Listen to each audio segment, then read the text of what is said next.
Hello and welcome to my pre-Christmas Blu-ray haul video. So basically these are what it says in the tin. These are the last batch of Blu-rays I'm buying before Christmas.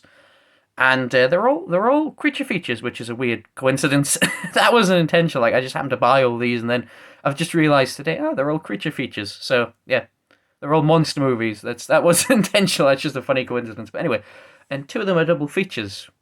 But let's get started. We'll start with as it's Christmas, December.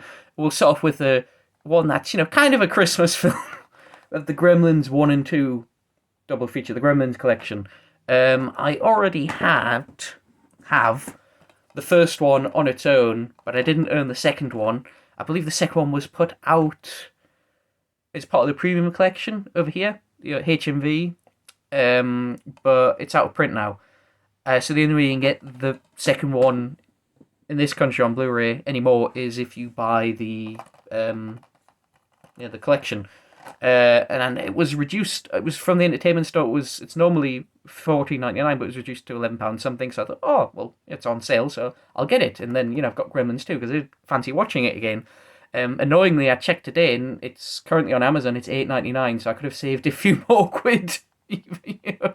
Had a waited, bought it now, but never mind. Yeah, good fun films. The first one, obviously classic. I watch it every Christmas. It's really a lot of fun. Actually, I used to run a cinema club. It wasn't actually in a cinema. It was like a room, but like we got together and we watched a film every month. And one year we showed a double feature of The Nightmare Before Christmas and Gremlins. And I tell you what, I have never had so much fun watching a film as I did watching Gremlins. Like, if you, like, it is, like, everyone was just getting really into it and laughing at all the funny parts and cheering. It was so much fun. Like, if you ever get a chance to watch Gremlins, at a cinema screening or just with a group of people, do it. It is a lot of fun. And Gremlins 2, I haven't seen in a while, but, and it's not as good as the first one, but it is really, really funny from what I remember. Very meta. So, just the standard Blu-ray discs. The first one is on 4K, which I don't own, but like I say, you can only get the second one isn't on 4K, and then we can get it as in the double feature. So I thought I'll get this, and then if they ever release Gremlins 2 on 4K, I'll just buy them both on 4K then. So yep, it's not a film that I think it was shot on quite grainy film stock, so it's not a film that I think is going to benefit from like the 4K, upgrade that much. But yeah, and next is, I guess these would probably Gremlins rip-offs, I assume. We have the Troll, the complete collection. Now, those of you who don't know what these is, Troll, it was a film from the 80s. It was about like a family being terrorized by trolls. Apparently it's not a great film, it's alright. It did quite well on video. It became a bit of a cult film. Troll 2... actually has nothing to do with the first one. It was a completely unrelated film called like Goblins or something that the distributor thought, hey, that Troll film did quite well on video. Let's call our film Troll 2, and then maybe people will watch it thinking it's a sequel. And for those of you who don't know about Troll 2, it is like one of the most infamous bad films ever made. Like, it is like one of the worst films ever made, and but it's like one of those ones that's so bad it's like hilarious, and it has like a really it's really infamous, so infamous that there was a documentary about it called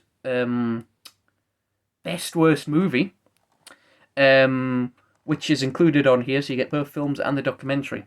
So, and I got this mainly for Troll 2. I mean, the first one will probably be good fun too, but I got it because occasionally I like to get together with some friends and sit and watch bad films and laugh at them. And Troll 2 is like one of the big, it's like there's The Room, Battlefield Earth. It's like in the same league as those in terms of like so bad it's good films. So I thought it'd be good film to watch on one of the bad film nights. If I haven't done one in a while with them, it'd be good to start them up again. But yeah, so you get both films. This is the standard. This is the Eureka Classics. Eureka release. The standard version, there was a limited edition which came with a slipcover and a booklet. This is just the standard one, so you don't get the slip, you don't get the booklet. You do get a double-sided cover though, so you have the main cover and then this alternate artwork. They're both quite nice. Actually, I'm not sure. I'm guessing one of them is from Troll and one of them is from Troll 2. I don't know, but they're nice looking artwork. Disc 1 has the two films, Troll and Troll 2, and Best Worst Movies on the second disc. So you also get quite a lot of other extras, like you get some commentaries, you get a making of documentary for the first Troll. You get commentary on Troll 2, and you get a load of extras for Best Worst Movie. You get some extra deleted scenes, I guess, interviews and stuff that was cut out of the actual film. A Q&A with the screenwriter. Interview with Troll 2's Goblin Queen Deborah Reed. Fan contributions. Monstrous music video by Echo Mog. And reversible artwork featuring Justin Osborne and Devin White. So it's basically the two covers, like they're both by different artists. So yeah, they're probably not very good. Well, the second one's definitely not a good film. First one's probably not that good either, but they sound like they'll be good fun. Also, the first one was the film debut of Julia Louis-Dreyfus from Seinfeld. I don't know if it was the first film. It was one of her first film roles. And last but not least, we have the 1976 remake of King Kong, starring Jeff Bridges. I've always quite liked this film. I saw it on TV when I was a kid. This is before it was the first version of King Kong I actually saw, because the Peter Jackson version had come out, and the original version wasn't on that TV. I never saw it come on TV when I was a kid, so I saw this, and this was just King Kong, because I didn't know there was any other versions, and I really enjoyed it. And looking at it as an adult, I can see it as a very flawed film. Like, I'm not going to say it's a great film, but it is quite fun. It has kind of a knowing, campy sense of humor, which I enjoy. I think it's not great, but it's an enjoyable 70s blockbuster. Yeah, this is the 4K steelbook.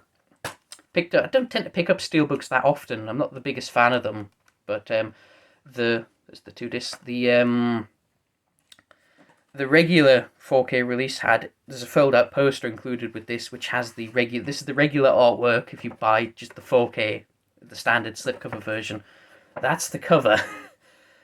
That is horrendous. That artwork is horrendous. That is awful, awful, awful artwork. So even though I don't think the steelbooks are that great either, the cover, but it's a lot better than the standard release, so I thought I'll get the steelbook. I don't know why they can't just use the original poster artwork for this film, where it's like Kong on the World Trade Center. That is like one of the greatest film posters ever.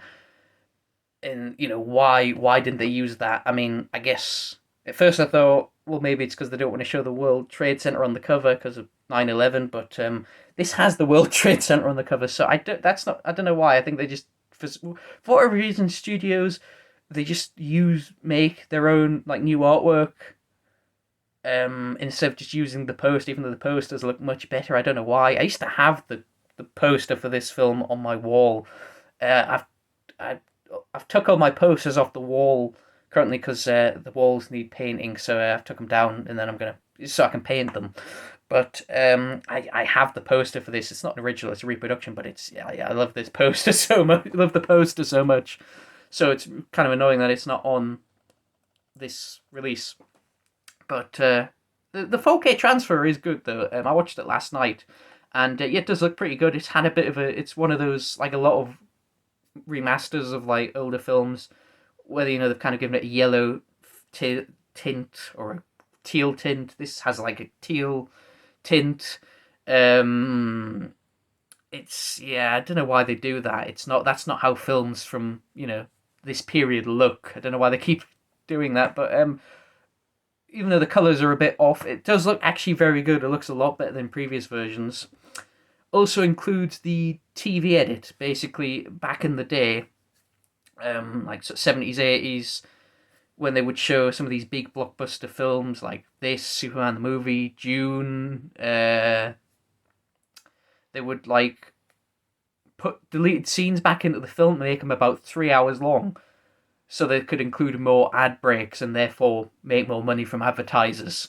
And that longer TV edit is on the 4K disc. It's only in 1080p. And it's only on the 4K disc. It's not on the Blu-ray, which is a bit of a shame. Don't know why they couldn't have. Don't know why they had to include it on the 4K. They could have put it on a separate third Blu-ray disc, and then the Blu-ray only people could watch it as well. You can see the deleted scenes, like the scenes from the TV edit, are available as separate deleted scenes. But if you don't have if you can't play a 4K disc, you can't watch the actual the full edit of the movie that they're in, which is a bit of a shame. But never mind. I don't know if it's any better or not. Probably not.